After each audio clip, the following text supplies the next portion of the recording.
Alright, so hello everybody, I'm Joey, and I'm here presenting all 9 of the available hidden side sets from this year from LEGO. That does include the gift with purchase juice bar on the end. As a quick disclaimer, I didn't add any of the stickers onto the sets yet, so that way you guys are familiar with what kind of parts are available without printing as well as with printing.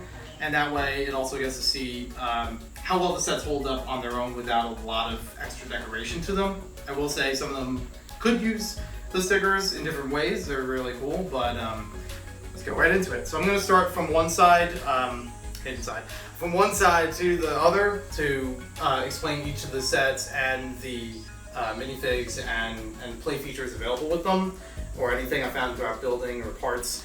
As a quick premise, it's an original theme from LEGO, released this year, and the idea of it is this town of Newbury has a lot of unusual circumstances where there's several high schoolers. I think it's Jack and Parker, and they join up with some paranormal investigators to try to find the different interactions between these things. Some people may be possessed by ghosts or some objects. Parts of the environment may change in shape, and they're able to use technology between vehicles or their phones to try to capture and neutralize, that's the word, those kinds of threats. So there's a nice story to go with that, but each of the sets also hold up on their own for their designs.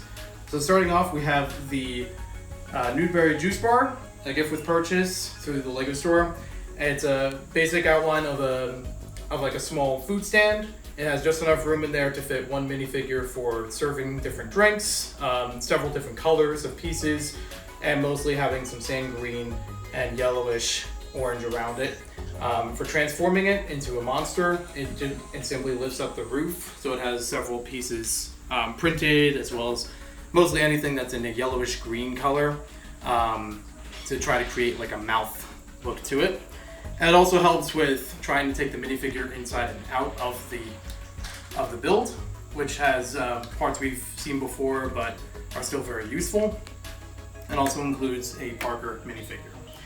Next one is the lab. This one has a lot of greebling, a lot of different parts around to make it look very scientific, and different things that can move around, different colors of things. So when it's interacting with the app, the intent is that they would match up in colors or where minifigures are placed. It also does have a backside to it where other things can be added. There's a ladder and even some extra areas. This one will have a sticker on it, so it can be used in different ways, but mostly seen as just a facade, mostly from the front, and a moving turntable on the side. Next, we have a graveyard set. This one is really interesting for building techniques, but in my experience has been compromised by how it's built. I've had it moved a few times, and there may be parts of the structure that just need a little bit more tweaking, mostly with the sides of it where it has it on an angle. It's really unique for how it's set up that way, but it doesn't hold it enough together, so it just needs a little bit of work. The tree branches also, depending on how much use there is, it might be popping off every so often, but it also does have this top part of the tree that can move back and forth, different branches. Each of the graves can also pop up and reveal different things underneath. And you also have the statue along the top here that can turn and once again work with the app in order to change different colors around. And there's also each of these sets, most of the part, have exclusive minifigures to them. This one would start it off with a gravedigger who is very well done for printing on the torso and everything. Next one here is a shipwreck. This is honestly one of my favorites of the line because it encourages a lot of playability. You have the ship itself that can be put together as a full model and be able to fit different the captain and his crew on here as a fishing boat. Has a couple of different fish and shrimp pieces in there. A motor on the back that can turn, and it's also intended that it would separate as if it was crash landed onto this structure. So each of these can place on here very easily, have some angle to it and building environment around it, and also the front can pop up. Next up, I believe it's called El Fuego. the minifigure associated with the monster truck, and also has the spikes included with it. The monster truck itself is pretty beefy for a model, and also has a movable spring that can either lock in place, as you saw before, or you can actually have it so it can have a working suspension in the middle of it. It also has room for 2 minifigures along the front of it, and a few parts in the engine that can move as well. And for the bike, very simple design, but effective for fitting 2 minifigures on the same vehicle. Next up is the Paranormal Intercept bus. This one is honestly probably my favorite of all of them, because this one allows a lot of great design for a school bus model, but still adding in the flavor of Hidden Side, where it's more beefed up. It's more for the working with the story of the theme itself, and it has a lot of moving parts. So there's lasers and a satellite dish that can move on top of it. A lot of interesting parts that could also pop out from the sides of it, and could probably be added with the minifigures. As far as getting inside of the bus, it has the front of it that can pop up where you can fit 2 figures, one of them being the driver. It also has a few stud shooters along the front, and for the back of it, it actually pops out from the back. So it kind of works as like a playset and a vehicle at the same time, fitting a whole bunch of minifigures inside of the school bus with ease, and some creative play features. It also includes this assembly for a construction area, which can transform by adding a few pieces into a monster. And what is a very fascinating play feature for a porta potty is how it can fire round discs. I'll let it be up to your imagination what they're called. Next up is the Haunted High School, and this is the largest set of the theme. Some LEGO stores actually have this shown with the transformed version as well as the standard version. This one, elegant in design. I love all of the intricacies of like the archways that are put into this all the way around. A lot of different minifigures you can add through here for the teaching staff as well as the students.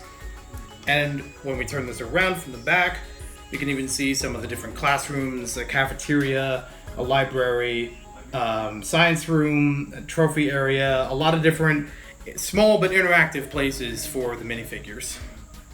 And when this thing transforms, if I bring it back around to the front, the front part can pop out, so it has several teeth along here. The clock can actually turn, so it creates some eyes. This part will reassemble the bell, and it can spin around on the inside to show a different side of the chalkboard. And then you have each of the sides along the left and right that can pop out and have some claws. So it creates this illusion of the whole thing being a monster. We also have the roof on top with these parts that can kind of have like a ghoulish, gasish design like popping out of it, and also unveil some secret things that can be added in towards the app. Moving along, we have the Shrimp Shack, and this is also a really good design for having this really neat, unique playable car. You can fit 2 figures inside of it. One of them can be manning its own ray gun, and very sturdy, interesting pieces that are used with it. And as far as the shack itself, this has great like congruent design. All the parts really go together well as far as the colors and how it's shaped to have this outdoors eating area along the top of it. It's going to also transform where the shrimp itself can turn to the side. We have the eyeball along here. This part along the bottom can detach and then creates like a mouthpiece on the ground. And then a gear on the back can turn this up so it has another monstrous mouth popping out. Inside of the Shrimp Shack, one of the barrels on top can actually turn one of the stoves or ovens. So again, more interactive features on the inside and enough room to fit figures going between making food. And then last but not least, we have the Ghost Train. This one, while it is a train set, it's kind of smaller in scale compared to most train sets that we see, but still impressive for the model itself. I really like the engine part of it, where it's very well built, having a congruent black and dark red color scheme all the way through.